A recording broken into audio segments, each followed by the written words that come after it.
read your article. You think this is your story? What I wrote in there, I'm not trying This is my story, too. The fallout from the war on drugs impacted many families across the country, and the film Kemba explores how it turned the life of a young woman who never even touched a narcotic upside down. This film is based on the true story of Kemba Smith, and she spent decades advocating to right the wrongs done by sweeping policy. She joins us now alongside federal defender Amanda Bashi. Thank you both so much for being here this evening. Thank you so much for having us. So Kemba, I'll start with you. What was it like to see your story told on film?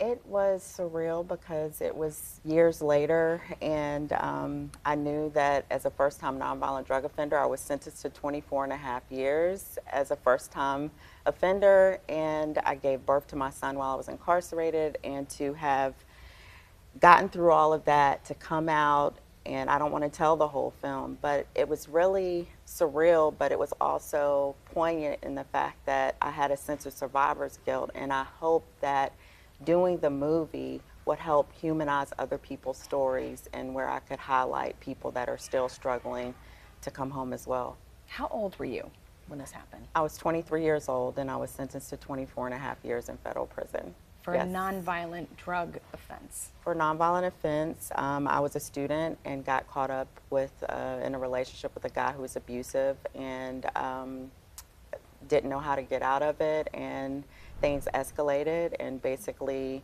the federal government held me accountable for 255 keys of crack cocaine.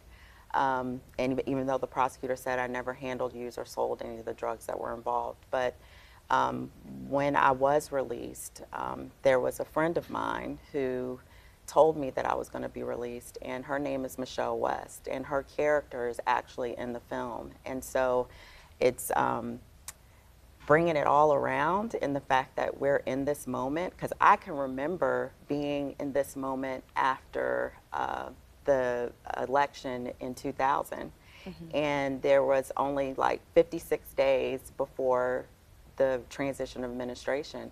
And here we are, and my friend Michelle West has a clemency that she's waiting on a response from. And her character's in the film. She gave me this necklace while when I walked out of prison, and I told her that I wanted to be able to give it back to her, but ultimately we're waiting on a response for her clemency. And you know, grateful to be able to be here with her lawyer, Amanda, and she is from Detroit, and we're having a screening tomorrow at Wayne State University if anyone would like to help support this effort. You're hoping Michelle's story ends the way yours did. Yes. Now, Amanda, what are some misconceptions of people in the criminal justice system? Well, I think when you look at someone like Michelle West, she's someone who got a mandatory federal life sentence for her first ever crime. This is not a three-strike situation. This is, you know, I think people think they hear mandatory life and they think that's only going to happen to people who are just clearly beyond any kind of rehabilitation. And that's just not true. And another thing that I think people forget is that the laws change, but they don't always change going backwards. And so in Michelle's case, she got this mandatory life sentence, and for the same crime today, it would not be a mandatory life sentence.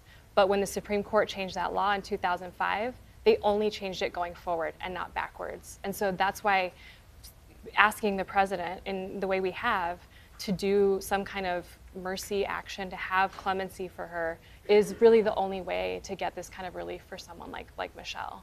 And where can we see the film? Remind us. The film is currently streaming on BET+, but I want Detroit to come out tomorrow night at Wayne State at the undergraduate library. It's from 6 to 9, and we'll have a panel discussion, and Amanda and some other supporters of Michelle West will be there. Well, thank you both so much for being here this evening and sharing a bit more about your story. Thank you so much. Thank you. Thank you.